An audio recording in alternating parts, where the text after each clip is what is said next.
Right, hello everyone, my name is Mike and I have not made a video in a very long time.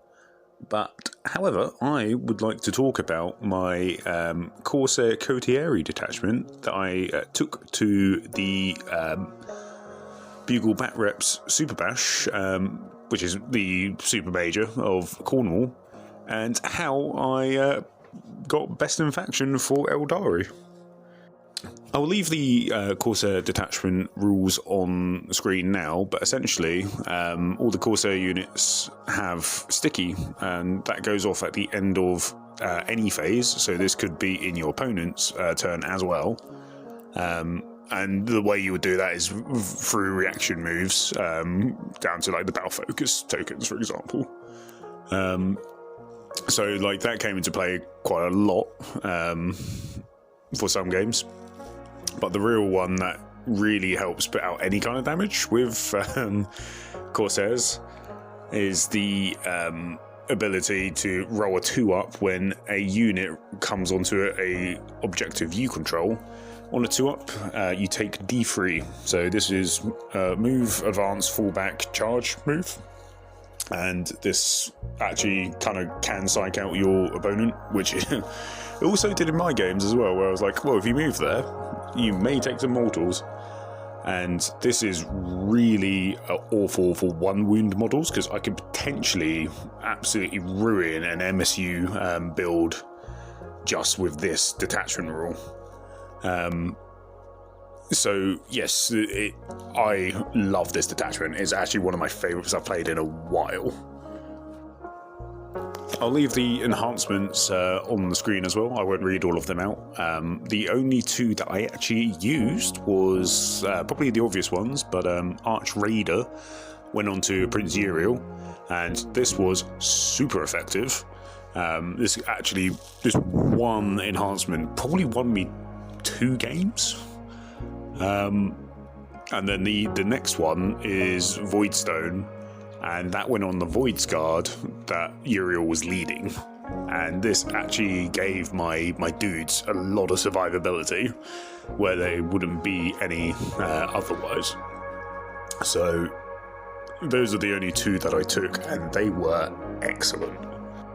So into the Corsair Supremacy list. I have Prince Uriel as my only character with Arch Raider, which is the Vector. +1 CP to the cost of my opponent if they're within 12. This was incredible, and this won me probably 2 of my games, and it just made my opponent's 2 CP strats become 3 and not worthwhile to use. So like it really helped me a lot. My battle line is 5 units of Void Reavers, all 10 man. 3 of them are my shooty ones, with 2 blasters and a Wraith Cannon in each of my 3. The last 2 Void Reaver squads are of Power Swords. In my other data sheets, I have 2 5-man units of Sky Reavers with a fusion gun and a blaster. I gave the leader the blast pistol, but I never ended up using it for anything really. It's just the Drugari in me was like, must have that.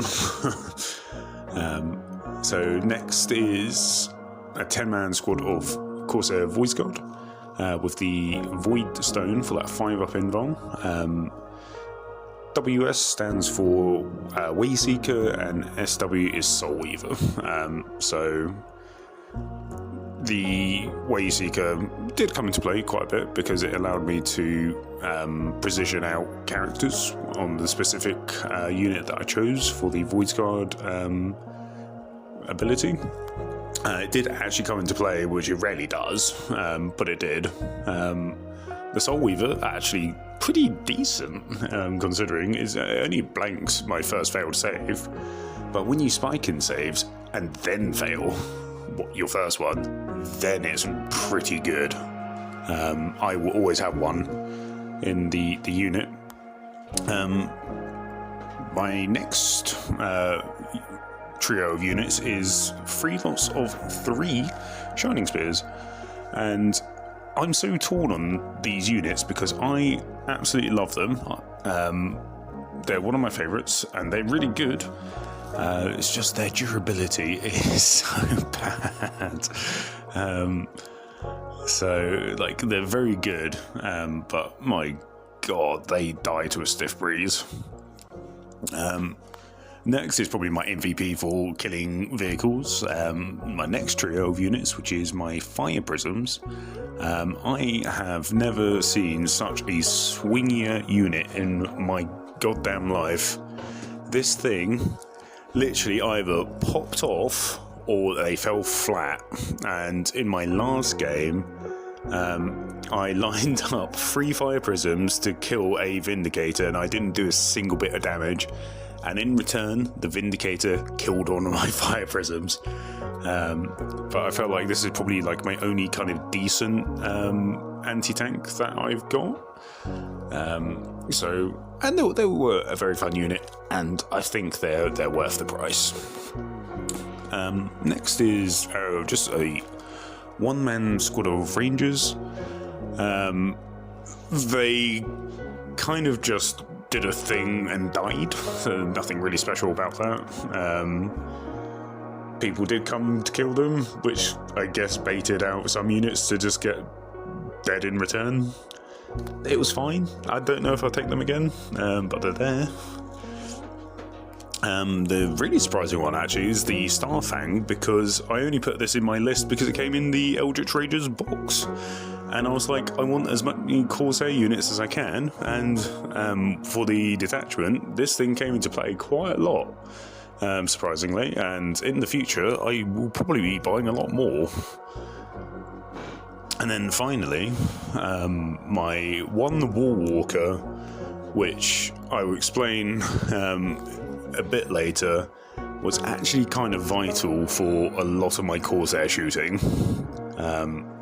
But this is the list, and it worked surprisingly well considering I had no real reps into playing this list. My first honourable mention is the last thing I was kind of just talking about, is the Starfang. The Starfang is actually a very good fast-moving Corsair unit, and the datasheet ability is kind of underwhelming, and I don't think I actually ever used it once, really, because it was just whatever. But the actual output of the Starfang is pretty good. It's essentially 2 disintegrator cannons at strength 6, AB 3, damage 2, but the missile launcher that it has underneath has blast on top of that. So there was quite a few times where this one thing was pumping out a lot, and because it's AB3, damage 2, it kills Marines on a failed save, and that's exactly what it was doing. It also, because it's fast enough, it was just flying around sticking things, and it's just actually a really good unit, and you can take them in a unit of 2, which I'm probably looking in the future to actually do 3 units of 2. So that will be coming for me soon, I think. The next one is the War Walker, and this thing was so incredibly vital for my shuriken rifles, because shuriken rifles are garbage. So making these garbage weapons at least AP2 really helped kill some things. Some things it just didn't matter, but it just allowed woeful shooting to be okay. And in return, like, it did allow a lot of my AP4 weapons, because I did build this list around having a lot of AP4, just to become AP5, if they're in cover, which a lot of things will be these days. Essentially was just AP4 ignore cover, and there was a lot of times that things just went through, and big thumbs up for the War Walker. And then lastly, on my last honourable mention, is the Void's Guard, and it kills me because this unit really does make Uriel a bit better, just because he gets innate precision, against a particular unit that I've chose, and I always usually chose the scariest unit that my opponent had. That was like melee and wanted to come forward, so I would always try and stage to have this unit counter punch. And the Corsairs aren't bad in combat, and there's the strat that allows a reroll wound rolls for pirate units if they're on objectives, and a lot of the time I was on objectives and needed to be on objectives. So having a unit that allowed somebody like Uriel, and even themselves actually, because there's quite a lot of attacks, just to reroll the wound roll, it did allow them to punch up. And surprisingly, just being AP2 damage 1, having so many attacks go through was just beautiful. And lastly, on star units, which is like kind of my favourite thing to talk about, is the Corsair Void Reavers. And this unit is by no means that good.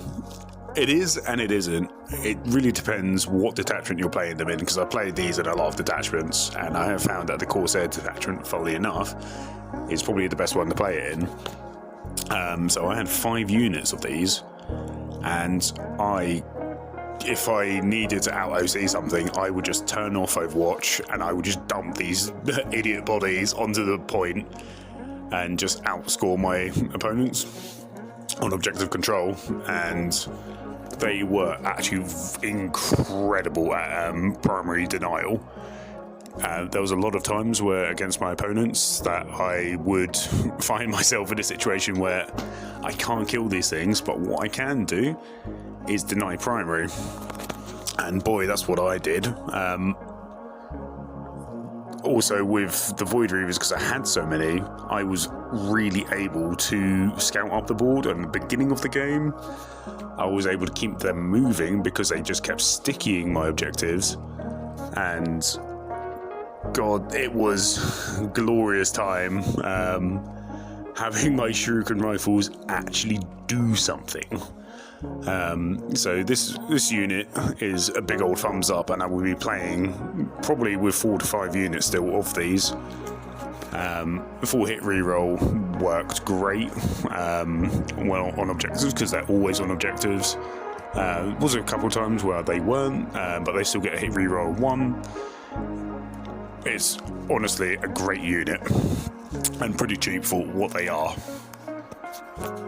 My next one is the Shining Spears, and I think I kind of trash talked them a little bit earlier, saying about their survivability, but this was my unit that just dealt damage, and being flat free damage, the strat in this detachment also allows just any Eldari unit to reroll wound roll 1.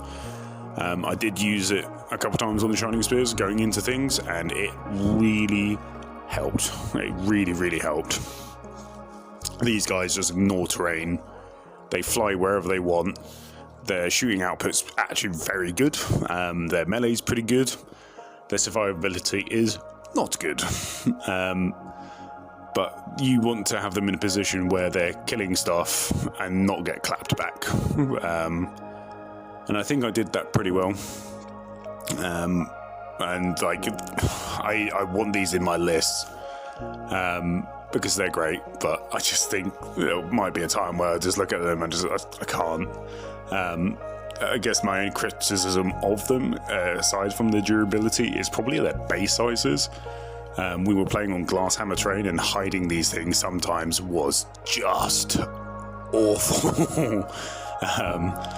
But Shining Spears are good, and I will probably keep playing them no matter what. And then finally, Prince Uriel with the Vectora. Good God, having Uriel with this ability was so game-changing. It allowed me to just push him up the board when my opponent is low on CP. You know, it stops them from using their own strats or not even being able to afford it. There was a few times where my opponent could interrupt. So I'll just choose a unit that charged elsewhere, not inside the interrupt unit that's with Uriel, so this unit would go first, and then they can't interrupt because it'll cost them 3 CP rather than 2. And usually my opponents didn't have that much on hand. Uriel hits like a truck. He also makes the unit that he's leading so much better with +1 to hit, sustain hits, and for himself he gets Lance. And then when you're re-rolling a wound roll, depending, I didn't put him with Void Reavers, but if you had him with Void Reavers, he could potentially be re-rolling hit rolls and wound rolls, and it's a good time. I did use a lot of the time the strat to stop targeting him outside of 18. Because there was a few times where he would just absolutely get murdered, and then it was just like, nope, strat, boom, he's not going to die. And it's... if people are thinking about running this attachment, please do it. Because I think this one got not written off, but I think a lot of people saw Eldritch Rages as being like, oh, you can advance and charge. You know, all your units can advance and charge. Which is good, but like that one is definitely catered towards killing. This detachment was catered towards holding objectives in some kind of capacity. Everything being sticky actually did allow my primary game to be a lot better than it usually is for Eldari. And having Uriel with his Void Guard just was my brick around the corner. And generally, they did kill everything they went into. There was only 1 or 2 games where I actually lost whole unit, but I think there was the games I actually lost. So that is my bit of a tangent away from talking about Uriel, but Uriel is A, and I completely recommend people to buy him and use him. Okay, my first game was against a guy called Charlie, and he was an awesome opponent with his Chthonian Berserk army. He had too many T6 bodies for me to deal with. A lot of the time I was wounding on 5s with my normal weapons. The only things that were really putting them down were my blasters and my wraith cannons and my fire prisms. But yeah, I lost that game by an absolute hair. It was very close throughout, and I had a lot of fun with that game. So yeah, Charlie, great opponent, really liked that game. Going into game 2 was against a guy called Benjamin with his Blood Angels, and that was a very hard game, because I thought I was going to lose this straight off the bat, because Blood Angels has always been a hard army for me to play against. And coming out with the win was feels good, just with that 6-point win. He was a great opponent as well, so that was a good game. With my game 3 against Anthony was an awesome dude. I think everybody in the local community really likes this guy. He was very fun to play against. Just unfortunately, he full sent turn 1, and I was able to clean up in 2 turns. So that was a tabling for him, unfortunately. But I managed to win that one quite convincingly. And then game 4, arguably my most favourite game of the tournament. 86 with Jamie and his Chaos Knights. Jamie was a great opponent. I think we had a lot of laughings and oh god moments throughout. At the end, we had to play all the way to the end of turn 5, and incredibly, it came to an 86 draw. And I think we were both very happy with that, because I feel like neither of us deserved to lose that game. So, a bittersweet draw there. I do recall Fire Prisms in that game not working against the big knights, but when Rotkus came down, they deleted him in one go. So lots of swings and roundabouts of those Fire Prisms in that game. My 5th game was against Stuart with his Gene Stealer cult, and I knew that I had lost that game before it started, and Stuart had known that I had lost that game before it started, because with Gene Stealers, this one in particular was a horde Gene Stealer army, and if I kill them, they come back. If I don't kill them, they come back. If I do anything, they come back, and I had nothing to trade with him. So it was sort of a fun game to try and go into, but it was a slog to try and get through all these Gene Stealers, and it's like I was killing stuff, but then I was dying to then kill more stuff for me to die, and he just ended up still having everything, and I had nothing. So with that then into my very last game, this game took a long time to play, but in the end we got there. It was against a guy called Dave. Dave was a good opponent. Very close until the end. I won this purely by a charge in my turn 4, which I brought down into his deployment zone. It was a Void Reaver squad, and I ended up charging a unit on his backfield objective for a 9-inch charge, and it worked. So they came in, didn't kill the unit they charged into, but it was purely because they out-OC'd what was there. And into his turn 5, because he went first, he ended up only getting 5 primary. I still had a lot of Corsairs all over the place for my last turn. So I ended up getting my full 15 and also scoring my secondaries as well. So I was able to leapfrog him that way. And it was funny enough towards the end of that game that I was told that me and another Eldari player were playing for Best in Faction. And that was kind of a good motivator for me to play smart, even though it was my 6th game, his last game. I'm bloody tired, but yeah, got the win there, and then was told that I had actually won Best in Faction, and I have never done that before. So this is my only second super major I've been to. My first one, I went 0-5 with Windrider host, because I'd never been to such a big event. I didn't realise it was such a shark tank, but then coming here, I just played, I wasn't thinking about winning anything, and came away with Best in Faction, and I'm extremely happy with that. And that was the journey, really. Fire Prisms worked a lot of the time. A lot of the time they didn't.